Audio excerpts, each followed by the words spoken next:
Ada kalanya ada orang bertanya, bagaimana hukum menghajikan orang tua padahal si anak itu masih belum haji? Nggak jadi masalah dengan 3 syarat. Yang pertama, si anak memiliki niat bahwa di kemudian hari dia itu akan melaksanakan haji. Yang kedua, dia tidak punya nazar bahwa dia harus melaksanakan haji di saat itu. Kalau ada nazar, nggak boleh ditunda, harus dilaksanakan di waktu yang dinadarkan itu. Yang ketiga, tidak ada gejala bahwa suatu saat kesehatannya memburuk atau hartanya habis. Jadi kalau 3 syarat ini sudah lengkap, sudah ada, maka walaupun dia sendiri tidak naik haji, dia boleh menghajikan orang tuanya. Terus bagaimana kalau ada orang yang mau naik haji, ONH yang biasa sudah nggak ada? Apakah boleh dia itu? Apakah wajib dia itu? Bukan boleh, apakah wajib kemudian dia itu naik ONH plus yang harganya lebih mahal? Tidak wajib. Karena istilah kewajiban untuk naik haji itu berdasarkan samanun misil, bahasa Arabnya itu, harga standar. Jadi kalau ONH 65 juta, ya itulah harga yang wajib yang dia harus bayar. Jadi walaupun ada orang punya uang 2 miliar, dia itu tidak wajib naik ONH plus yang harganya lebih daripada 65 juta. Karena harga yang melebihi daripada samanun misil itu bukanlah harga yang membuat orang itu wajib untuk naik haji sekalipun orang itu mampu untuk membayarnya.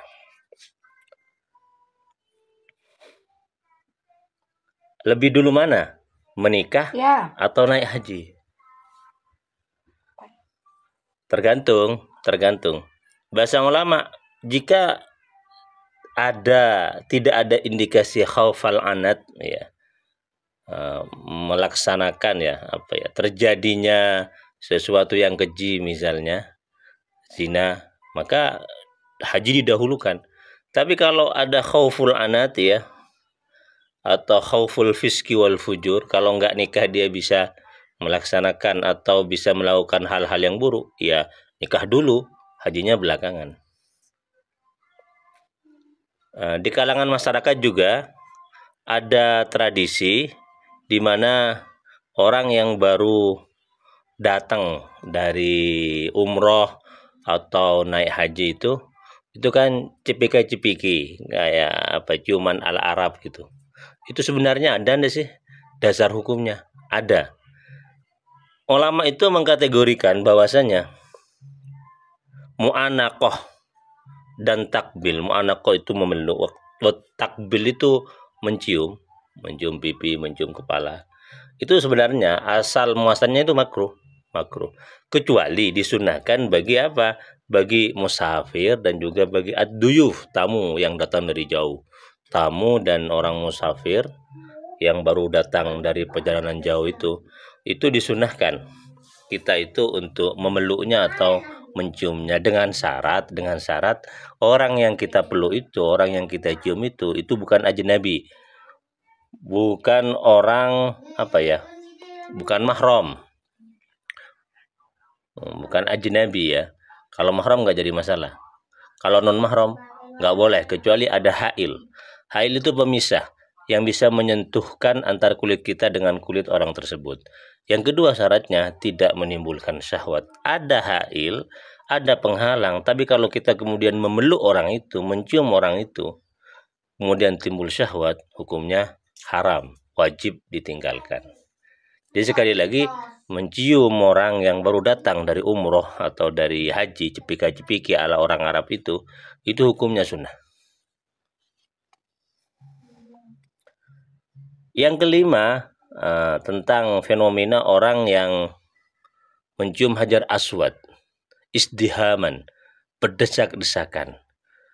Itu begini sebenarnya, konsep mencium hajar aswad itu hukumnya sunnah. Kalau kita tidak bisa mencium hajar aswad dengan hidung kita bisa menciumnya dengan menggunakan alat. Misalnya apa? Audun atau yadul yumna, tangan kanan, atau menggunakan tongkat. Tongkat itu yang disentuhkan kepada Hajar Aswad, kemudian tongkat itu yang kita cium. Atau kita menggunakan tangan kita, diusapkan Hajar Aswad, disentuhkan Hajar Aswad, kemudian kita mencium tangan kanan kita. Itu kalau kita tidak bisa langsung mencium dengan hidung kita. Kalaupun kemudian masih kesulitan, maka kita cukup melambaikan tangan kita, lalu kita kemudian mencium tangan kita yang kita lambaikan itu. Itu cara-cara yang digunakan ya, dirumuskan oleh para ulama agar kita tetap mendapatkan kesunahan mencium Hajar Aswad, dari cara yang paling ekstrim sampai cara yang paling mudah. Lalu kemudian kalau kita izdiham, berdesak-desakan, mencium Hajar Aswad, lalu kita menyakiti orang di saat kita berusaha mencium Hajar Aswad, justru hukumnya kemudian itu haram.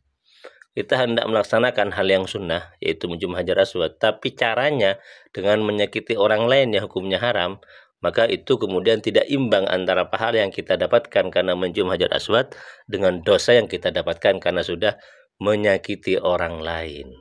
Karena itulah Rasulullah itu pernah bilang kepada Sayyidina Umar, "Ya Umar, innaka rajulun qawiyyun la tuzahim 'alal hajari fatu'di adh-dha'ifa." Wahai Umar, engkau itu termasuk laki-laki yang kuat, gagah perkasa. Janganlah engkau itu berdesak-desakan saat mencium Hajar Aswad, karena dengan begitu engkau akan menyakiti orang yang lebih lemah daripada kamu. Demikian tentang sekilas beberapa hal ya, 5 hal berkaitan dengan haji yang penting kita pahami.